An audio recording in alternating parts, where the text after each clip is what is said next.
I paid for a cruise, but they said no mothers. My daughter-in-law texted, no mothers on the cruise. It's just our family. After I paid for this cruise vacation, my son said, Mom, please don't take it personally.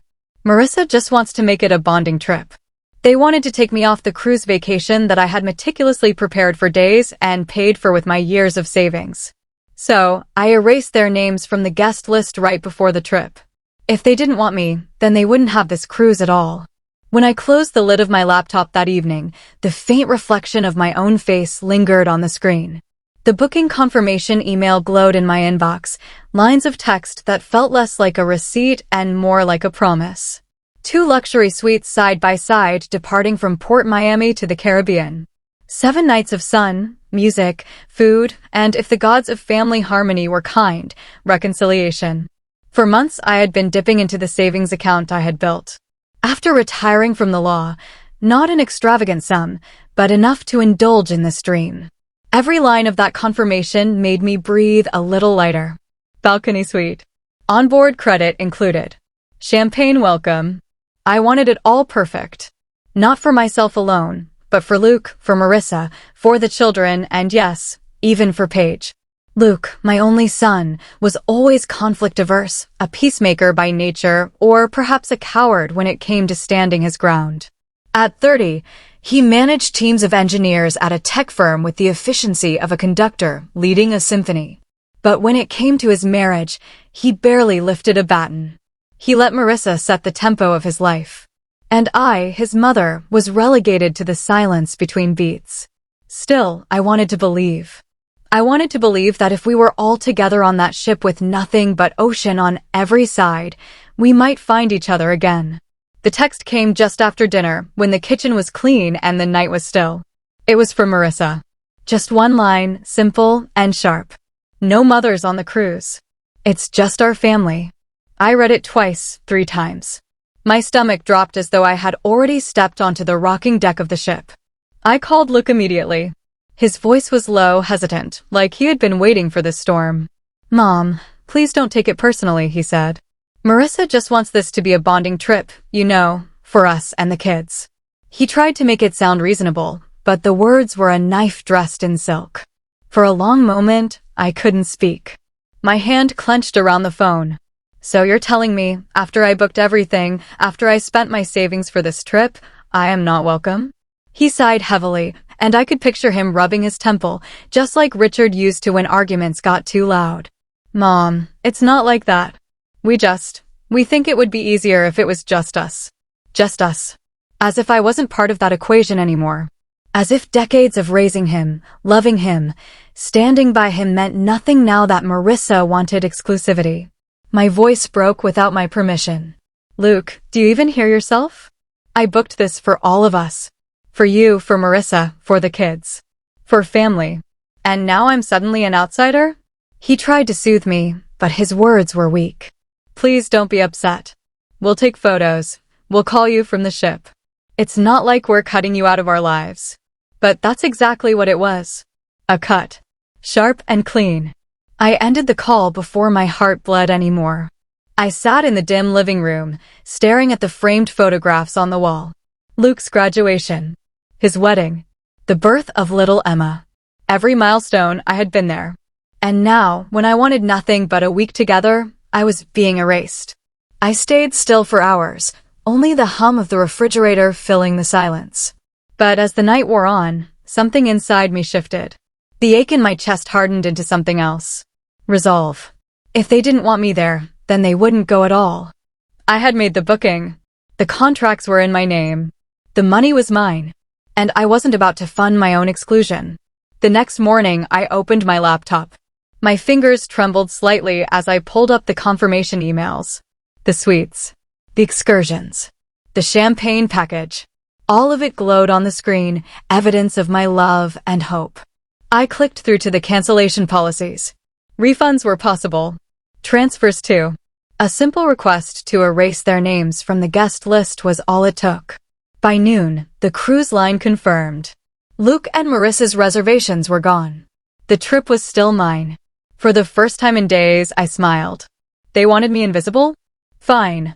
I'd take their invisibility and turn it into power. Let them explain to the children why the cruise was suddenly off. Let them see that when you bite the hand that feeds you, sometimes the hand pulls away. Still, as the departure date drew closer, a gnawing doubt worked its way into my mind. Was I being cruel? Was I sabotaging a chance at family unity? Or was I finally standing up for myself after years of being sidelined by Marissa's rules and Luke's silence?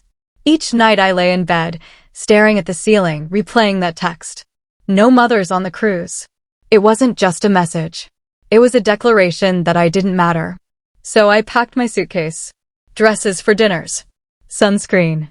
A novel I had been meaning to finish. I wasn't going to mope in my house while my son and his wife sipped cocktails on a ship I had paid for. If anyone was going to feel the Caribbean breeze on their face, it would be me. Alone, maybe, but on my own terms. The day of departure arrived warm and bright. Port Miami shimmered with activity, travelers wheeling suitcases, laughter rising like the gulls above. I stood in line at the terminal, my ticket in hand. Around me were families, couples, children buzzing with excitement. For a brief moment, I wondered what Luke was telling his kids. Would he blame me? Would he lie and say the cruise was canceled for other reasons? Did little Emma cry when she found out? The thought twisted something inside me, but I pushed it away. When I boarded the ship, the air smelled of salt and possibility. A steward handed me a glass of champagne. "Welcome aboard, ma'am." I lifted the glass. The first night on the ship was quiet, almost too quiet. I ate at the captain's dinner, surrounded by couples clinking glasses and families passing plates of lobster. I smiled politely, but inside I felt the hollow echo of absence. I should have been seated across from Luke, laughing as Emma spilled her juice and Marissa critiqued the wine. Instead, I sat alone at a table for one, a single flame flickering in the middle of the white linen. By the second day, the Caribbean sun began to soften the edges of my solitude. I strolled the deck, read by the pool, even joined a salsa class where strangers laughed without judgment. For a fleeting moment, I felt light again. Independent. Maybe this was what freedom tasted like. But that feeling shattered the moment my phone buzzed in my beach bag. It was Luke. "Do you know what you've done?" His voice was tight with anger, louder than I had ever heard it. "The kids were heartbroken," he said. Marissa was furious. They had shown up at the port expecting a family trip, only to be told their names weren't on the manifest. "Mom, how could you?" My grip on the phone tightened. How could I? "Luke, how could you let her erase me? How could you expect me to pay for a vacation where I was unwanted?" There was silence on the other end, broken only by the sound of his uneven breathing. "Mom, it wasn't supposed to be like this. She just wanted space." "Space," I repeated, my voice trembling with controlled rage. "After everything I've given, everything I've sacrificed, space is what she wanted. And you let her." The weight of years pressed down on me in that moment. Years of being polite, of stepping back so as not to intrude, of watching my son become a stranger. Something inside me cracked open, and I spoke with a steadiness I hadn't felt in years. "I will no longer pay to be unwanted. If she wants space, then she can have it. You both can." For a long moment, he said nothing. Then his voice broke. "Mom, I didn't mean to hurt you." "But you did," I said softly. "And now you'll have to sit with that." The call ended. I placed the phone on the table, my hands shaking. Tears welled in my eyes, not from weakness, but from the finality of it all.